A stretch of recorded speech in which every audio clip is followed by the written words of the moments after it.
Support for this podcast comes from Frito-Lay in the 2023 Snack Bracket Championship. The Frito-Lay Snack-It Challenge is underway, and fans are voting on their favorite snacks to crown champion. We're talking about prime-time matchups between the best 64 snacks in the land. Will Ruffles Ridges reign supreme? Can Doritos defend their dynasty? Or will Smart Food use their smarts for a surprise upset? Only you can decide. Get in on all the action for a chance to win up to $1,000 or a year's worth of snacks. Let your snacks be heard. Just go to fritolaysnacket.sbnation.com to vote and enter for a chance to win. No purchase necessary. Sweepstakes ends April 3rd, 2023. Void where prohibited. Year's worth of snacks awarded in the form of 52 coupons, each good for one bag of chips. See official rules at fritolaysnacket.sbnation.com.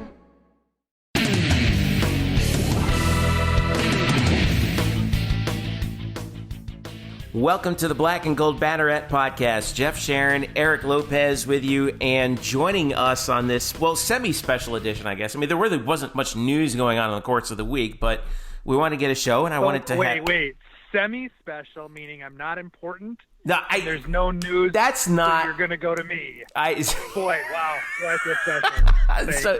See, I got called out. Okay, Don't worry, Coach. He's used to having bad intros into these shows. I know. Wow. Listen. Usually I start it with a bad dad joke. So I will. Well, that was a bad joke. Let me amend myself to this special edition of the Black and Gold Banneret Podcast, and joining me is now I get to embarrass you, Todd, the two-time defending American Athletic Conference champion head coach of the UCF volleyball program and the winningest coach in program history, Todd Dagenais, joining us on the Black and Gold Banneret Podcast. What's up, Todd? How are you? How you doing, buddy? Doing good. How you doing? We are like you, man. We are hanging in there in this brave new world. Now, I wanted to have you on the show because, this is with the coronavirus issue, essentially, canceling all sports in the spring, and everyone now starting to get worried about the fall. There's just, I can't think of anybody else who I'd rather have on to talk about some of the things that coaches are thinking about that the fans don't see. I mean, we hear all the time about what happened with basketball and football with everything, but there are thousands of student athletes who aren't involved in anything like that, and you have always been a great sounding board for that. So I guess I'll start with this. When everything got canceled a few weeks back, seems like a few months back already, but when the NCAA put the kibosh on everything, what were you thinking about and concerned with at that point? By the time they put the kibosh on everything, I think my mind switched from this really important thing that I do, volleyball, to realizing that volleyball is nothing more than a game.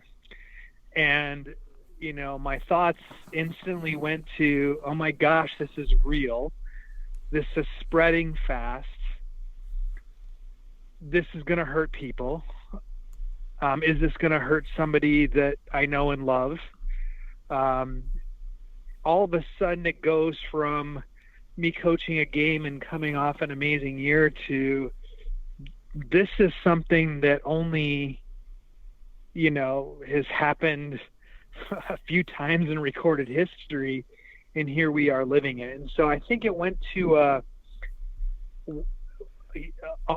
not a fear, but just, what am I witnessing?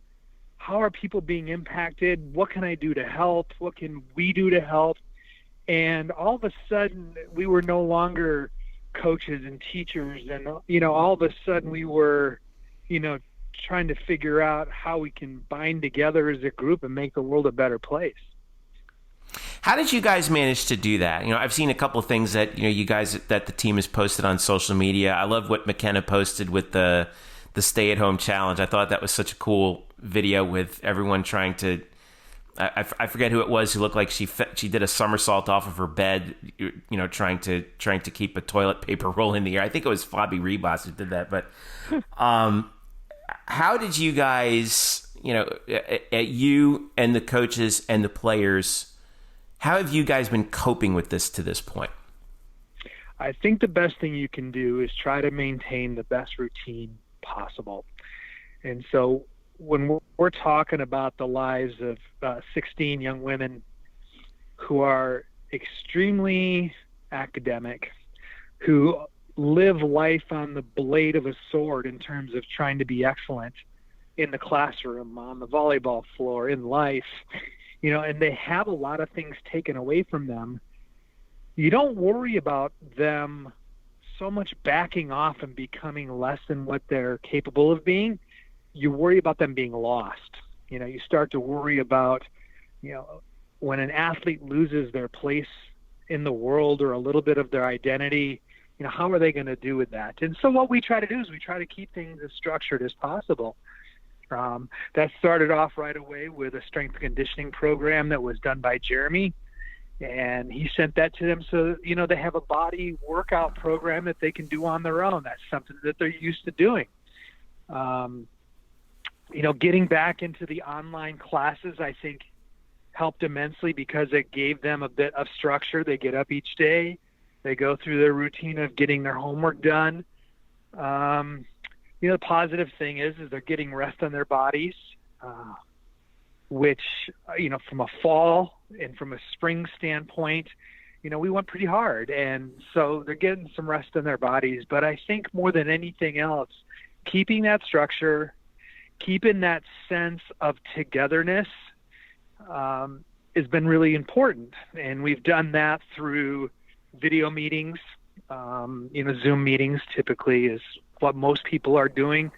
But we get together. And today we just had one. And today we had a Zoom meeting to kind of go over logistics of what's going on, talk about possible dates, talk about possible pivoting, what we're going to have to do.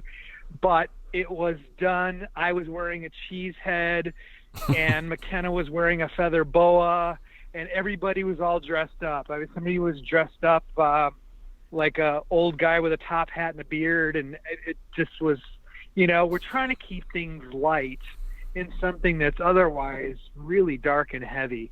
So we're trying to do our best to stay together, to try to keep structure, to laugh a little bit, but to be very real about what's happening around us and how it's impacting us. You've coached under some of the greats, and what sort of cues did you take from your mentors, from your friends in the coaching business about how to deal with a situation like this? I wish I could give you a great answer on that. I think the only thing that I have to compare it to is 9/11. But 9/11 was so much different. That was a day, and then the aftershock of the day that lasted, a week or two. But I remember practicing on 9/11. This was under Chuck Irby, and I remember practicing on 9/11 because we didn't know how big of a deal it was. And then as the day went on, then we started to realize, hey, this is a big deal. We got together as a staff back then, and we said, they need normalcy. They just need it to be normal. And so we had practice, and we just kind of kept going. So we coped with 9/11 by just trying to keep things as normal as possible and dealing with grief or dealing with the loss of relatives or loved ones. We did that the best we could. This is something completely different because not only do we have to deal with that adversity, we can't even be together to do it. So your greatest support system isn't there to give you a hug, isn't there to give you a high five, isn't there just to make eye-to-eye contact. That's been a challenging component to all of this, is staying together that way. Yeah, it's obviously not exactly the same, but it's something that, Eric and Brian and myself and a lot of us in the media industry have talked about, is that, we're used to sports being the crutch that we lean on through hard times because it gives us the distraction that we need, right? We can take our mind off of, how crappy things are and, for 2.5, 3 hours every night, watching whatever it is on top. But we don't even have that. And that's what makes this sort of a a brave new world, and it really does. It's really a psychological test for everyone involved in this industry about, what is it that's really important, Yeah, it's, every night you come home, you can't wait to see what hockey game is on or what basketball game is on, and there's nothing on SportsCenter. And so the channels that you normally go to, and that's part of your routine, right? You come home, you turn on the TV, you turn on one of those channels, and there's nothing there. I mean, and the world that we know has ceased to move forward. And so we're dealing with what is.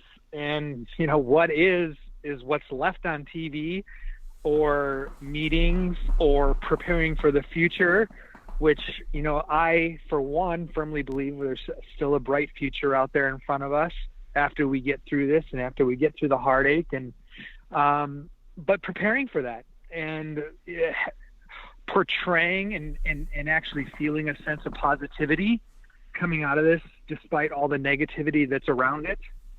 I think those are really the things that we're trying to focus on, all as individuals and as a staff, for sure, as their leaders. Yeah, I'm wondering, there's been so much chatter about football. People have asked football coaches, how long does it take to get a team ready to start the season? How long do you need? They've talked about anywhere from 4 to 8 weeks for camp with all the uncertainty going on. As you mentioned, we don't know when you're going to get together with your team next time. How much time do you normally need to get your team ready to start the season? And it's unique because usually you're starting before even football season starts. Soccer usually starts earlier. So there's a lot of uncertainty here. Normally this time of year, you're probably already wrapping up spring and you're looking ahead to the fall. Right now, there's a lot of questions you probably have that you don't know, you won't get an answer for a while. Yeah, we were just talking about that today. Usually soccer starts that first week of April, and then they're usually playing a game about a week before we are. Football is already starting their training about the same time as soccer, even though they don't have their game to the end of the month or the beginning of September. We usually come in about the 10th of August. Then our first match is usually the 24th, 25th. So we usually get about 2 weeks of preparation, but that 2 weeks always follows almost 6 weeks of strength and conditioning during summer B. And that is really where we are physically getting ready for the 4 months that are ahead of us. And that's the concern is, how much of that are we going to miss? It's not the 2 weeks of preseason training that put us in position to do well. It's the 6 weeks before the 2 weeks of spring train or of fall training that put us. So I'm hoping that when it comes back, there's almost time for a NFL style mini camp or a baseball style spring training kind of thing, where maybe we're not going a full 20 hours a week. Hopefully we're doing something, only 8 to 10 hours a week, but something just to get them in what I call volleyball shape. I think volleyball shape is different from going out and running a lot or lifting a lot. It's all the jumping and all the landing, and it's the body accommodating and having to recover to that physical trauma that you have to go through when you jump and you land and you roll and you do all that kind of stuff. That takes time. And kind of to pivot back to your question, how long does it take? I was talking to an administrator today, and he said, in your ideal world, how much time do you have before you play your first match? And I said, boy, we lost all of spring. If we were to lose summer, if that was to happen, 6 weeks, we need 6 weeks, 4 weeks of good lifting just to be strong, because you're going to have to remember, we've been fairly idle and sedentary for 6 months at that point. So 4 weeks of good lifting, 2 weeks of good skill work, just to put us in position to, to put us into position to be able to grow into ourselves.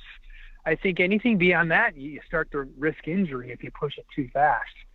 We're a violent sport. Now, we're not a violent collision sport like football, but it's a violent sport in terms of speed and power and landing and G-forces and things like that, that if your body is not ready to handle those kinds of forces, you put yourself in position to be injured. It's one thing for the returners on the roster. It's another thing when you have 4 freshmen who are coming in too, who are they haven't gotten used to what the grind is like on the college level. So you have 4 who are coming in, including one from Oviedo, somebody who's local, one other player from Florida in Eustis, and one from California, one from Georgia. How do you think you're going to approach getting your newcomers, and not to mention, of course, your transfer, of course, Tally Marmon, who came in as a grad transfer from Rutgers? What do you think is going to be your plan for getting the newcomers adjusted to the system and prepared once you guys get the go ahead? I think the plan is going to be not to have a plan. I think the plan is going to be knowing that Tolly coming in from Rutgers, she's already going to have a familiarity of what it's like in preseason, so she's going to be able to be smart. We just have to track her jumps, watch her output, make sure it's not too much. With the incoming freshmen, that's a whole different thing. They may not get to practice 20 hours a week. They only may take 85 jumps in a practice, and then that's it. They're done. It's going to really depend on what they come in with. And each of our players wear a little sensor on them, and that sensor tells us how many jumps they took, what their power output was, how many G-forces they're creating by jumping and landing, and it puts it into an algorithm, and it gives our athletic trainers on an iPad, it gives them kind of an idea of when they're starting to get into that red zone. And that red zone is a dangerous area where they start to get susceptible to an injury. And so we're going to have to watch that a lot closer. And it might mean a lot shorter practices for some people than others, just because we have to put health over everything else. And so they're going to be able to do what they're going to be able to do. But when the computer says it's time for them to stop, it's time for them to stop. That's it. They're done. It's like a pitch count, right? It's very similar. During the year, we do a jump count on most players. At the beginning of the week, they're allowed maybe between 130 and 150 jumps in practice.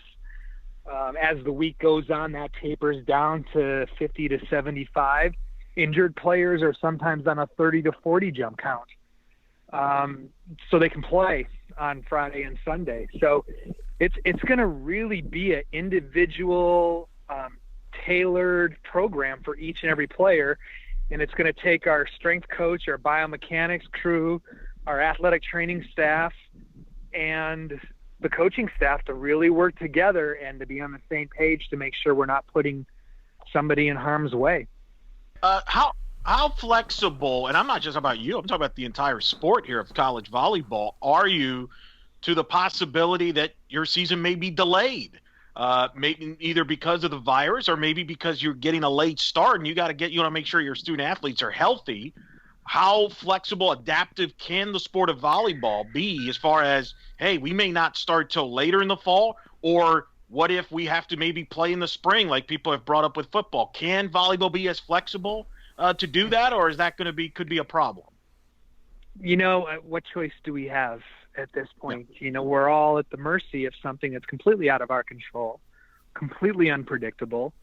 We're all in a reactionary phase to what's happening, and we're all trying to answer questions whose answers are changing by the day or by the week. Every staff meeting we've had, the information's changed a little bit because of what's going on in the world is changing a little bit. So how flexible are we? I don't have an answer to that. I don't know, because I think right now the spectrum is we could do anything from starting with a pre-camp to preseason, so start a little bit early. That's one end of the spectrum. The other end of the spectrum is, this thing continues on, and we have to postpone the season in the spring, I guess, would be an option. The thing about being in the spring is there's a lot of schools whose gymnasiums are shared by volleyball and basketball. You talk about putting men's basketball, women's basketball, and volleyball all at the same time. It doesn't work out real well. We know that because November is often really difficult for a lot of volleyball teams because men's, women's basketball are going on, women's volleyball is going on. The event staff is going crazy, trying to put on all these games and trying to find practice time, and coaches are having to practice at 9 a.m. It's really crazy. We're lucky. We have a beautiful facility at UCF, and it allows us to practice whenever we want to practice. So we're not impacted at all by being in a same season as a men's and women's basketball. Now the event staff, the administration, UCF personnel, that's going to be a tough deal for them. But, we'll do whatever we have to do. We will do what we have to do. We'll acquiesce where we have to acquiesce. We'll just do whatever it takes to get through this year, because I think we're dealing something. You've heard the word unprecedented mentioned 5 billion times, and that's exactly what it is. It's unprecedented. So an unprecedented time requires unprecedented decisions. Yeah. And so whatever it takes to pull this off, to not compromise anybody and make them work 90 hours a week, we'll do what we have to do. But right now, the spectrum of what could be is so big, I can't even possibly guess at what's going to happen.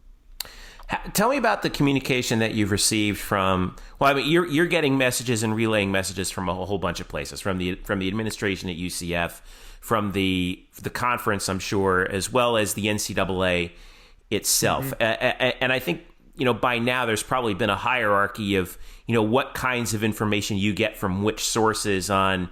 Here's the questions that we're throwing at you guys, the coaches, about what to do. And you kind of mentioned that a little bit earlier about, about some of the administration asking about how much time would you realistically need to prepare. So I guess we'll start with closest to home, UCF's administration, Danny White, and all your other fellow coaches. How much have they been communicating with you and bouncing things back and forth with you on the status of the sport and how things are going to move going forward? Well, I can tell you this. I've been under more athletic directors than I can count, sport administrators, and I have never felt as informed or as a part of the decision-making process or more included than I have right now. I'm sure you could talk to all the coaches, and we're probably all on the same page, but Danny, as an athletic director, and Brad Strickland as our sports supervisor, I've never had it so good. And the information, the way that information is delivered, the timeliness in which it's delivered, coaches get an update at 4:00 every single day. So we are getting an email with everything that's going on, any changes that have happened in the last 24 hours, we're getting that update at 4:00 every day. And then we're having weekly meetings over Teams where all the sometimes it's the entire department. A lot of times it's executive staff and just head coaches, so it's a smaller meeting. But I feel like when something happens, I know about it within 24 hours of it happening. From when the ADs know about it. I feel like they're keeping us in the loop so we can pivot wherever we need to pivot. And then, so the structure that we got into is those meetings usually take place Monday or Tuesday. Then what we do is we schedule our meetings with our athletes on Wednesday and Thursday. So we had an executive staff and head coaches meeting this week on Tuesday. And then we turn around, we have a meeting with the athletes on Wednesday to give them whatever information they need, answer the questions that they have. And that's been going on now for several weeks. So between the daily updates, the weekly staff meetings, and then we have periodic what we call town hall meetings, which includes the whole athletic department. I'm telling you guys, I've never felt like I've been so informed. Even though you feel like you're in a cave, you know what's going on in the world around you. And I think that's just a tribute to the communication, the efficiency at which that communication has taken place. I mean, there's some brain power behind the message that's being delivered. That message is very consistent. There is no contradicting of information. It's crystal clear. This is what's going on. This is how we're dealing with it. You have to decide what you want to do here and there. It's really been neat to be a part of, especially having been through many athletic departments, many athletic directors. How about the conference? Have you gotten, communication from the league, your fellow coaches, your fellow volleyball coaches around the conference about things that they're talking about? And what sort of things do you get from the conference and the other coaches? Well, I tell you, I love my peers, but they're not exactly what I would call the pinnacle of true statements. So I don't get my news from the fellow coaches in the conference. Wait. You're telling me there's gamesmanship among volleyball coaches in the American Athletic Conference? There's gamesmanship going on in this establishment? Really? There's gamesmanship going on all the time. Now I don't know if it's so much gamesmanship as it is, everybody has their own spin on what they're being told. So I'm hearing something secondhand from somebody. Now, I think part of that hierarchy of information that's being dispersed, the conference is going right to the athletic director, and then the athletic director's putting it together, packaging it, and giving it to the coaches. Mm-hmm. So we're not really in conversations with the conference. The coaches are talking to each other, but we also know that we are taking what we're getting from our athletic directors. We're not comparing notes because it seems like the athletic directors are doing a great job of being on the same page and then disseminating the same information to the head coaches. So we all feel like we're getting the same amount of information. I would imagine it's probably the same thing too at the NCAA and also the Volleyball Coaches Association too, right? Yeah, I think you're right. The ABCA puts something out once a week, but there's really only so much they can do right now. Right. I mean, as a coaching staff, we're paying attention to what our athletic directors are telling us. We're asking them the questions because they're the center point of all the information that's coming in from all different places. They're straining through the information that needs to be disseminated, and then we're just taking that information and we're running with it. Cool. All right. Well, I mean, it's good to know that you guys have all that at your disposal. Go ahead, Eric. Yeah, no, I agree with that. Let me ask you, I mean, it didn't affect you directly, but you're a college sports fan, so you follow every sport. I've seen you at all the sporting events.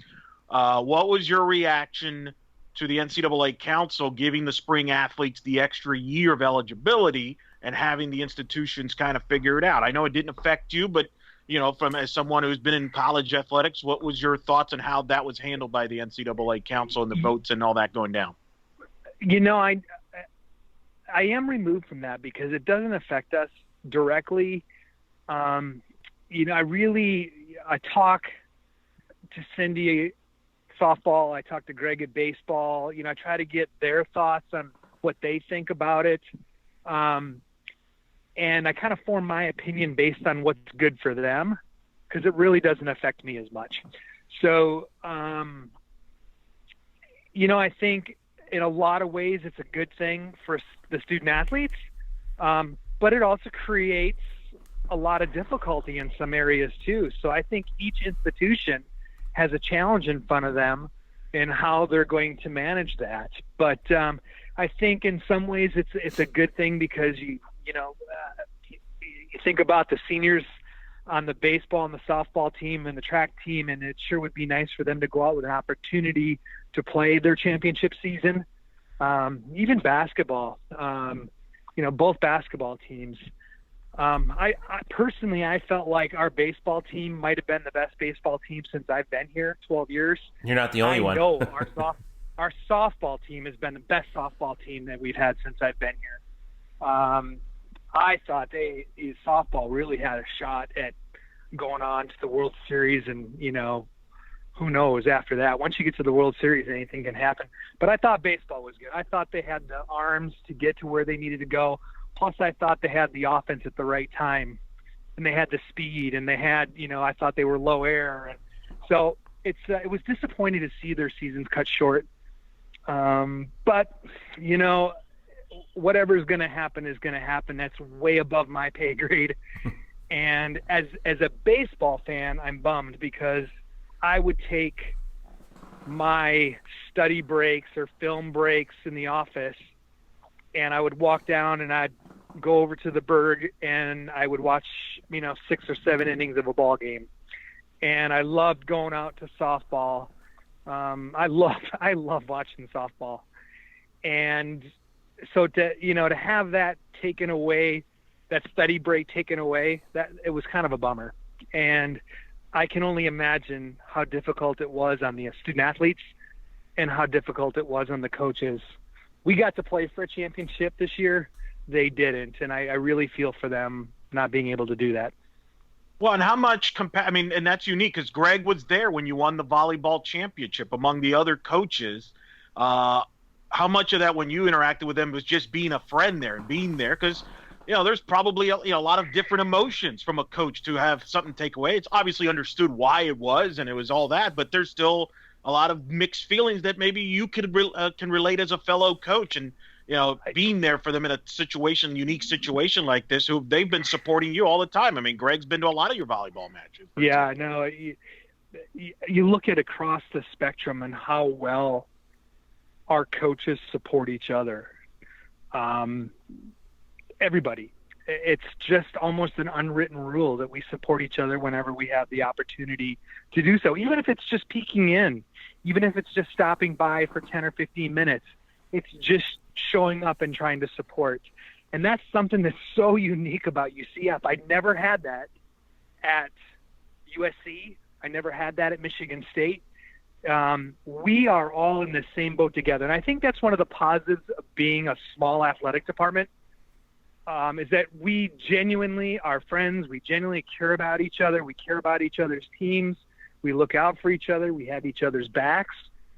And we support each other. And when, I know that, Coach Abe would have loved a shot at a conference tournament and a shot at an NCAA tournament. And no, she didn't get that. That hurts. And I know that Greg and Cindy were on the verge of possibly having some of the best seasons in school history, and they didn't get a chance to follow that up. That hurts. So yeah, it does. It does weigh on me that they didn't get that opportunity. I think the other thing too is I'm sure you're probably going to be watching, how how they handle this situation with the NCAA coming up, because what if, God forbid, the same situation befalls you in the fall, right? And then you have to, they're sort of writing the playbook for, hey, if there's a squeeze on rosters because the fall got delayed or whatnot, here's how we're going to handle it, right? Right. Yeah. We're getting into that unknown and just who really knows what's going to happen. There's just so many different things that could possibly play out. I just hope that it doesn't go there. I really do. I hope, if anything, if there needs to be a delay, let there be a delay. But I hope this thing, starts to mitigate. I hope people stop dying. I hope that everything starts to return back to normal again. I grieve for the people that were affected by it. And as a matter of fact, there's been a couple of our recruits who's had family members test positive, who are elderly, who right now are worried about them. Yeah. It's become a very real thing for us. Fortunately, all of our players and their immediate families knock on wood, we've all been okay so far. But it's in people that we know, and our players have friends that know people. And, the first thought really is, let's find a way to mitigate this and get through this and keep people healthy and safe. And then we'll figure out games, all this other stuff. Yes, it's our livelihood, but when you boil down to life and death, we're all playing games. That's what we're doing. We do games. This is real life. We'll be right back with more from Todd Dagenais after this. Today's episode is brought to you by Cars.com. With over 2 million vehicles and 50,000 more added every day, Cars.com will match you with the perfect car for you, your budget, your life, your style. And if you're ready to say goodbye to your current car, Cars.com will get you an instant offer to cash it in. Just start by entering your license plate and get matched with a local dealer who will write you the check. So whether you're looking to buy or sell, just go to Cars.com. It's magical. Now let's get back to our conversation with UCF Volleyball head coach Todd Dagenais. I thought this WrestleMania was the best WrestleMania ever. I'm watching you guys tweet back and forth, and I'm not saying a word because none of you guys even know that I'm watching, but I'm telling you that Undertaker AJ Styles thing might have been the greatest thing I've ever seen in wrestling. It was pretty amazing. It's definitely the highlight of this year's WrestleMania, and probably the last few. Even, it's a weird mania because there's no fans in attendance. But boy, that was pretty creative stuff. We haven't had a chance to talk to Coach Lovelady. He's the as you know, he's the WWE expert. So I'm curious what he thought. But I agree with you. He's the out and open one. I'm kind of the closeted one. Nobody really knows it. Oh, not anymore. We would have gotten you on. Really looking forward to it. See, okay, so here's the thing. Lovelady's in season during WrestleMania, so it's like as much as we want to have him on to break things down, we can't do it. So, all right, tell Murph this, Eric. We're gonna have Todd on next year to talk about WrestleMania. I think we can have both. I mean, we've made time. I mean, me and Murph talked about. We interviewed Coach Lovelady about wrestling the day of the game, and they won that game. So I look at it as good luck. Have you? Well, you know what I was excited they did this year? Looking back over the history of WrestleMania, I think the exciting thing that they did was they put over the younger talent. They really passed the torch this year once and for all. They gave the Undertaker the send off that somebody like that deserves for 30 years in the business. And that I've never seen anything like that before. It was like watching a Die Hard movie or something, Those two put on the most amazing cinematic performance along with the production crew. Imagine the production that went into it. I read that it was the set was built over 5 days. It took 8 hours to shoot that match. Yep. And that's correct. Full Sail. I think it was over at Full Sail. Yeah. I thought it was over at the Performance Center off of Forsyth. Isn't that where it was, though? It might have been. It's kind of we heard they used some stuff from Full Sail to kind of probably right. Yeah. So it was actually an indoor set, or was it an outdoor set? No. It was outside, but they used some stuff I guess they grabbed from Full Sail. Like, for example, there's a NXT TakeOver match. They're doing it from Full Sail in a cinematic match going on as we speak, actually. So it's been a back and forth between the Performance Center and Full Sail from what I've heard. Right. Well, here's what I respected about it. It certainly lacked the pop and the excitement and the pomp and circumstance of having a crowd there. When Goldberg was on his back for a count of 3, that place would have popped. But it was like, oh, and it's over. But again, putting over younger talent. I have come to respect the female division more so than ever. They are talented athletes. They are tough women. I really respect what they're doing. I'll tell you guys a quick story. I'm going to say 1996 or so.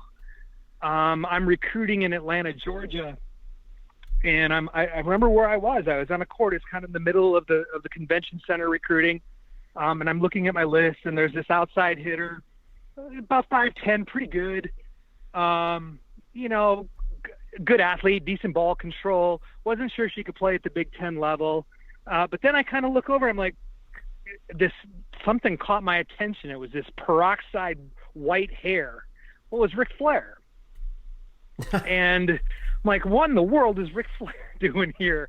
And I'm looking at my roster, Flair. No, there's no Flair. Oh, wait, there's a Fleer. Ashley Fleer. Okay. And that's the kid that I'm watching. Dynamic athlete, quick, diving everywhere, just hustle. And, I come back later to watch the next match, and here's Ric Flair shaking balls, being hit, just being a dad like everybody else, interacting with all the other dads. And so, I ended up recruiting Ashley Fleer, who is now Charlotte in the WWE. God, you never told me that story. Wow. Yes. So, but out on the court, on the volleyball court, she was considered short and small.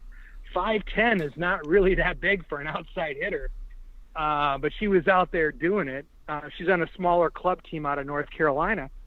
But now you look at her, and of course, that was probably when she was 16.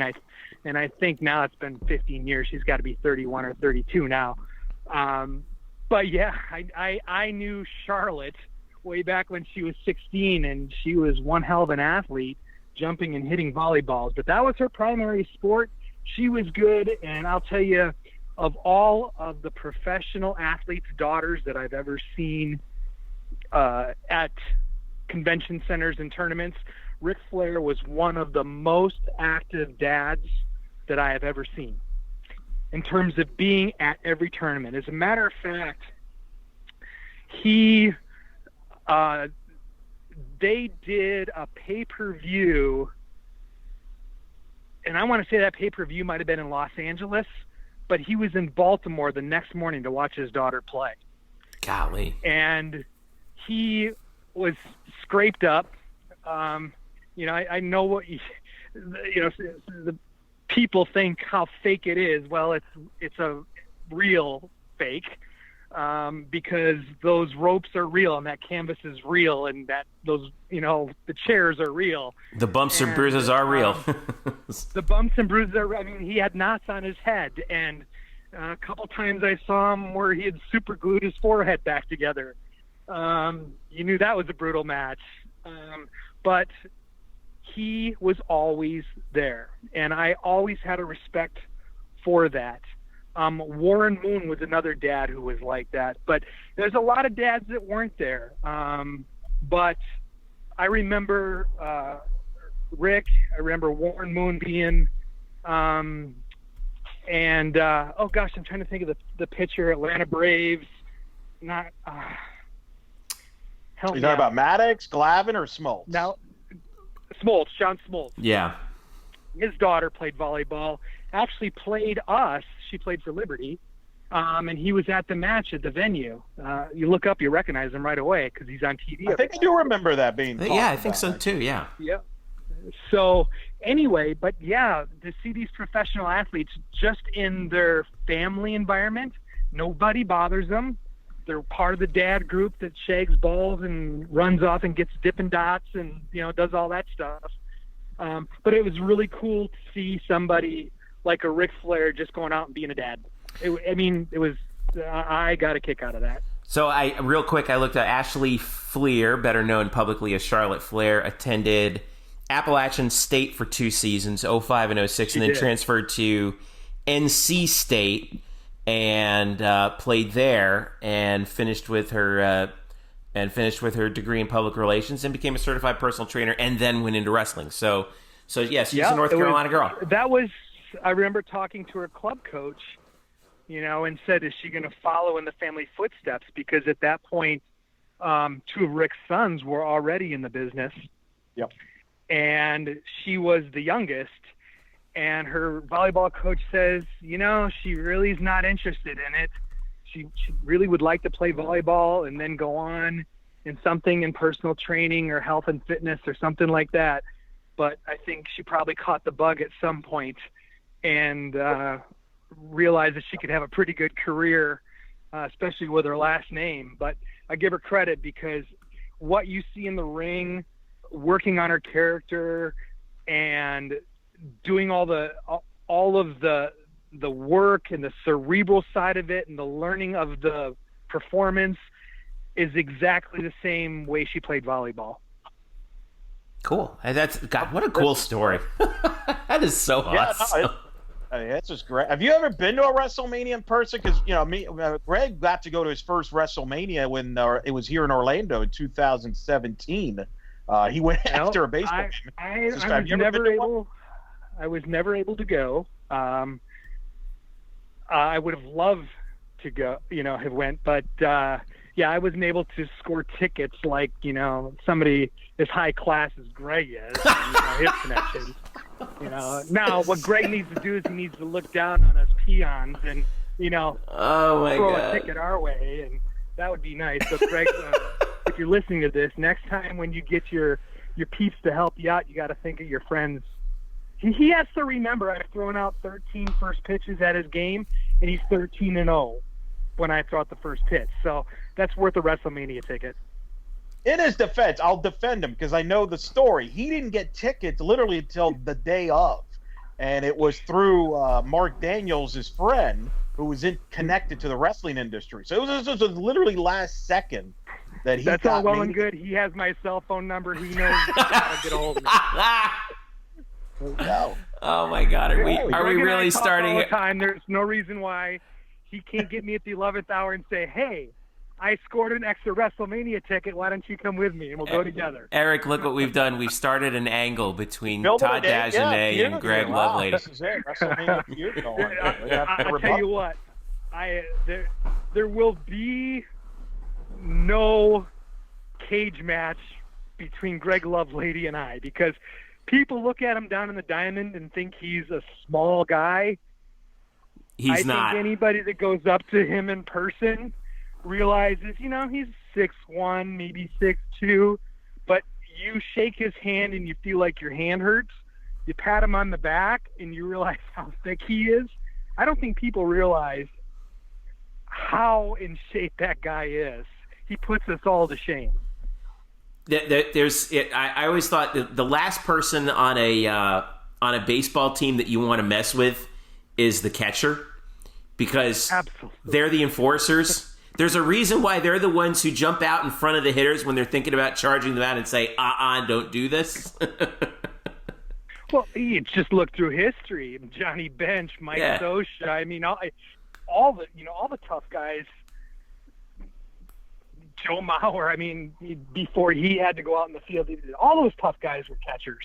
Yeah. And absolutely, I mean, so nope, sorry, I'm going to decline the last man standing match with Greg Lovelady if it was ever presented to me. That's probably wise. It's probably wise. I mean, Greg has got a lot of. He knows the industry pretty well. He's got friends in the industry, so he could probably hold his own. He was dishing some inside stuff to us that one time. Remember that? Really? Yeah, like we had to edit that thing down. He Eric, you were telling me like you're gonna have to do some editing here because. Oh yeah, we did it. Yeah, we did a special. We aired like how his whole wrestling being a wrestling fan. But yeah, there was a lot of stuff. He's got a lot of connections there as far as the stuff. Yeah, there's stuff. He's very into it. It's very fascinating. I might have to hang on his coattails sometime because I'd love as much as I enjoy the theatrical and performance side of it. I would love to see that. NXT was practicing in the venue, and they were having a show that night in the venue. And so it's right outside my door. So I just kept popping my head out the door and watching those wrestlers rehearse over and over and over. The timing, because, in something like that, if the timing's not right, somebody gets hurt bad. Yep. And So some of the spots they were practicing over and over. And I remember Triple H was down there working with two younger guys on one specific thing. They worked on it for an hour and a half. And it's a 5-second spot in the show. But they worked on it an hour and a half because if they did it wrong, somebody was going to get hurt. And the amount of work they put in, and I know, Jeff, you work over at Full Sail. I'm sure if you ever were able to peek your head in the performance center, that's what you would see. You would see people that are just working on things over and over and over and over again. And I have a lot of respect for that in any sport. And I think NASCAR has been one of the sports that's like that. What people don't realize is, well, the cars are going around the track. The guys in the pit crew don't just sit there. They're sitting there watching film, watching the pit stop. Then they go from the film to the pit stop, and they have like a trailer with a fake wheel on it, and they're practicing putting the wheel on, taking it off. They're practicing feeling it up and not, they're sitting there practicing pit stops constantly. And anybody that puts that much work into precision, a volleyball coach really appreciates, because that's what we have to do as well. So to watch people have to work on something relentlessly just to get it right, I have full respect for that. Yeah, I mean, like, these people are experts at their job. They are the best in the world. It's kind of like anything that you see where, like the players that you coach at volleyball, right? I mean, any NFL player. I know you're a big Green Bay Packer fan. Like, the guy who, like, the number 6 wide receiver for the Green Bay Packers, right, is better than anyone else. He's better at being a wide receiver than 99.9999999% of anyone else is at doing anything. That's why they're there at the top. I mean, and I feel bad because I think as fans a lot of time lose sight of that. You know what they lose sight of?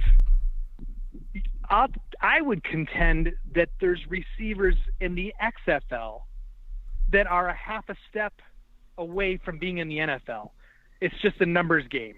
There's 300 receivers, but there's only 100 spots in the NFL. Oh, you're right. Yeah. They're an NFL receiver, but they just don't have a spot for them on the roster. And so we're watching some of these guys flying a 4.2, able to run routes on a dime, but there's just no spot for them. And they're in the XFL. Yeah, I mean, I thought the same thing with the XFL, with the Alliance. It's like, that's why Eric always gets mad at me, because I'm a supporter of these kinds of leagues, because I think that there's space for development, and I think that you've seen other professional sports kind of take this on, including the WWE with NXT taking a developmental stance and the Performance Center and all that. They've really done a good job of expanding that farm system, and I think that football needs that because. Like you said, first of all, there's a lot of quality guys out there, and for fans who complain about the quality of play, well, one of the ways you can boost the quality of play is with a developmental league like they had in NFL Europe for over a decade, and then that went away. But there were a lot of good players that came out of there and beat the numbers game. And you're right, it is a numbers game. We see guys from UCF that happens to all the time who are good enough to be players and make a decent living for a while, and for whatever reason, just get lost in the shuffle, right? Well, who has it right is the NBA. They have the developmental league. And can Taco make a roster right now? Well, maybe. Can Aubrey make a roster right now? Maybe. Can BJ make a roster right now? Maybe. In 4 years, when they're 25, 26, 27, and they're at the peak of their athletic ability, yeah, absolutely they can. But they have to have that place to grow. I mean, the difference between the college game and the pro game is so huge. It takes years to get ready for that. Now, there's some guys that are able to make that transition just based on athleticism alone. God bless them. But everybody else has to work their butt off just to gain those extra tenths of a second or those extra, miles per hour on their arm or whatever it is. And there has to be those developmental leagues for it. And, I think that's really important, and football doesn't have that. And imagine how good the product would be at the upper level, at the apex, if there were thousands vying for those 45 spots on a team. Truly. And then if they don't get one of those spots, they're still playing, they're still competing, they're still, staying sharp and just getting better. And I think that's why leagues like that are important. You hear that, Lopez? Hey, I'm just happy Todd put you in your place about wrestling. That's all. At that point, I'm ecstatic about that. That's all. I mean, just been the anti-wrestling guy for a while. I'm just happy. Listen. I've become wrestling curious over the last couple of years, and I have to give you guys credit on that. Because the last time I saw pro wrestling was like the peak of Hulkamania. Like that's how long ago that was. Okay, so.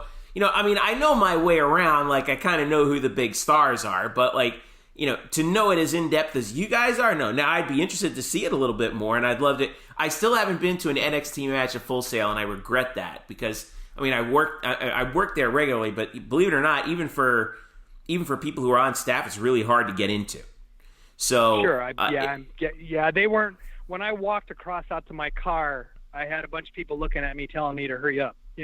They didn't even want me in the venue while they were doing their thing. Right. They didn't want you in your building. No, that's right. And I love what they're doing. I love the direction that they're taking it. Because those days that you and I grew up on, Jeff, those guys are in their 50s and 60s now, and they have to go. It's time for them to go.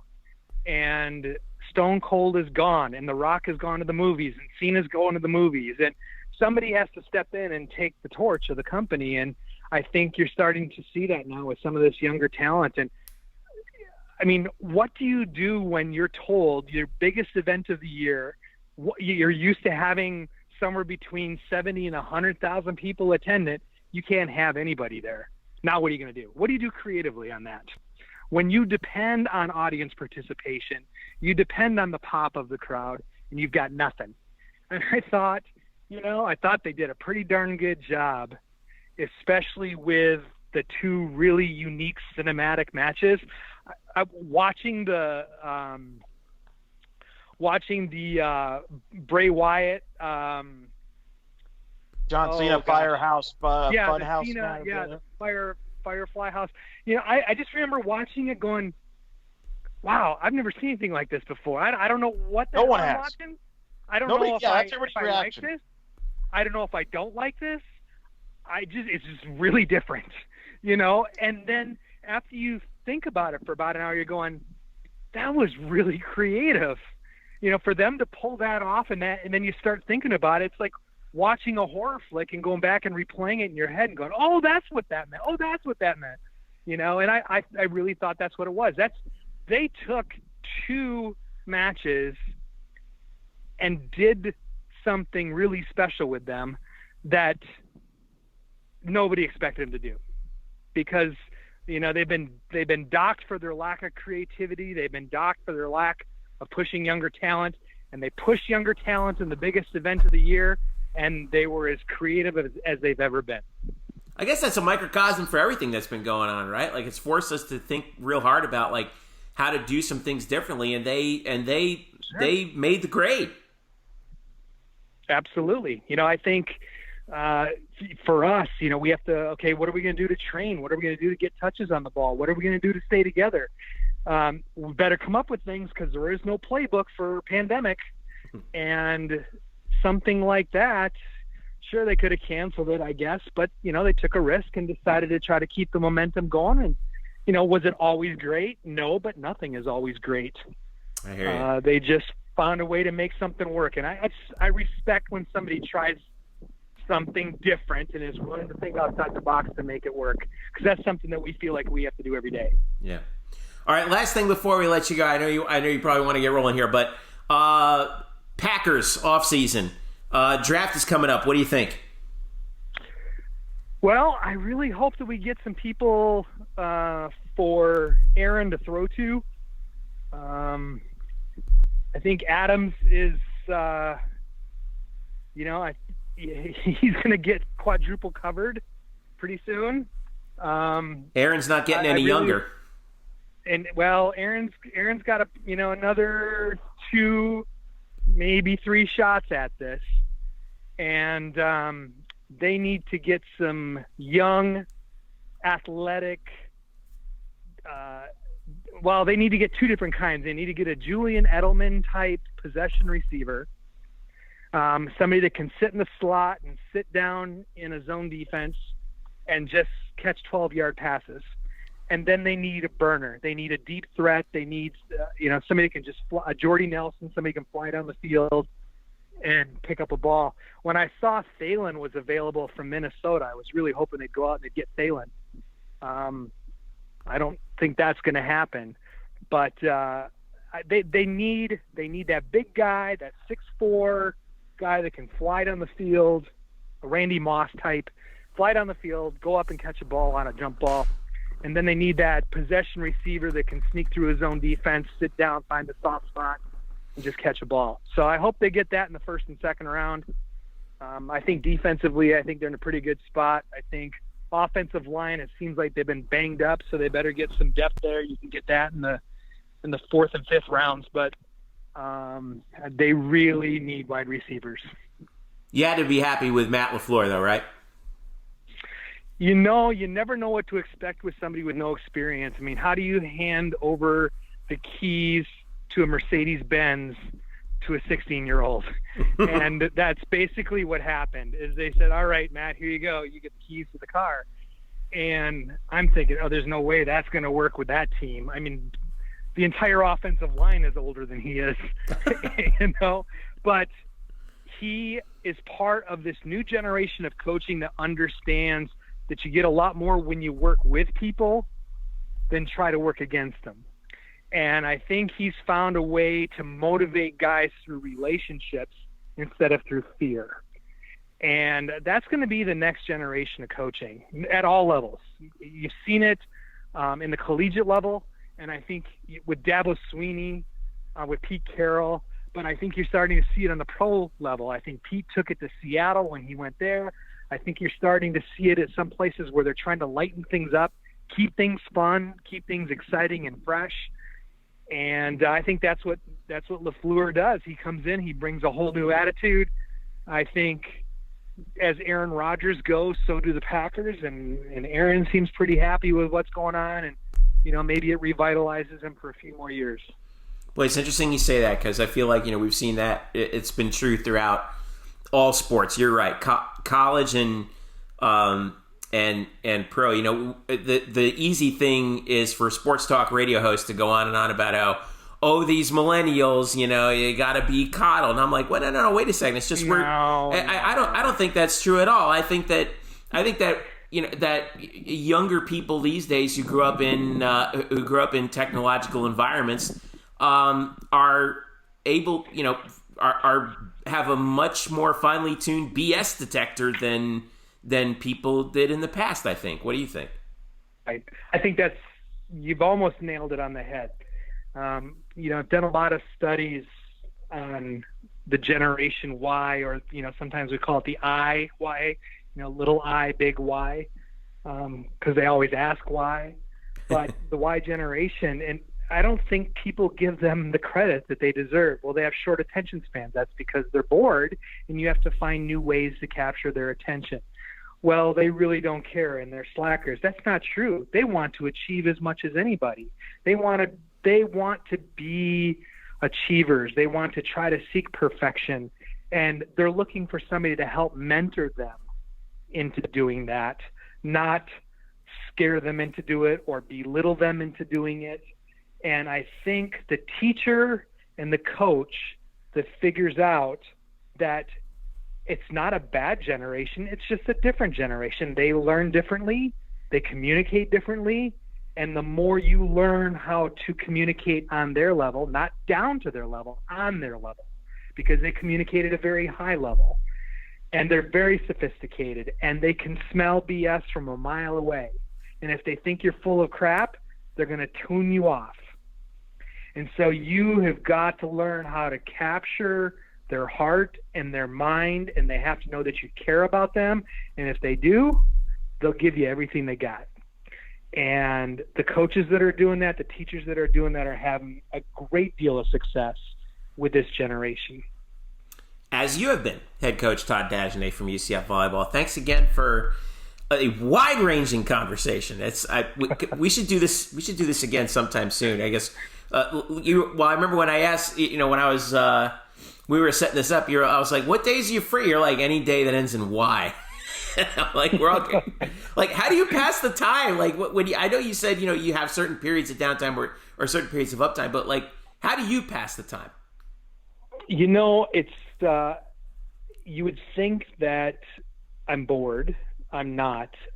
Just today alone, starting at 8:00 this morning, I was working on scheduling issues, jumped on a conference call, then had individual calls with all of our incoming freshmen to get them up to date on what's going on.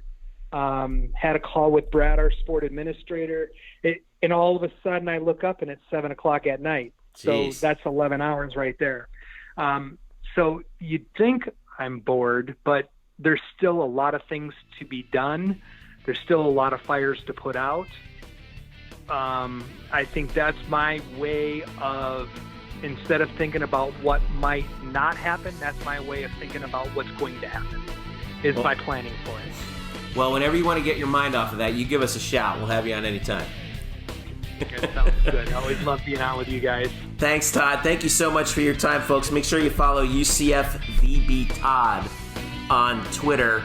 And always follow us for the latest news that we can find on UCF Volleyball and all UCF sports at blackandgoldbanneret.com, UCF_Banneret on Twitter, Facebook.com/blackandgoldbanneret. For Eric Lopez and our special guest, Todd Dagenais, I'm Jeff Sharon saying thanks for listening. This has been the Black and Gold Banneret Podcast. We'll catch you again next week.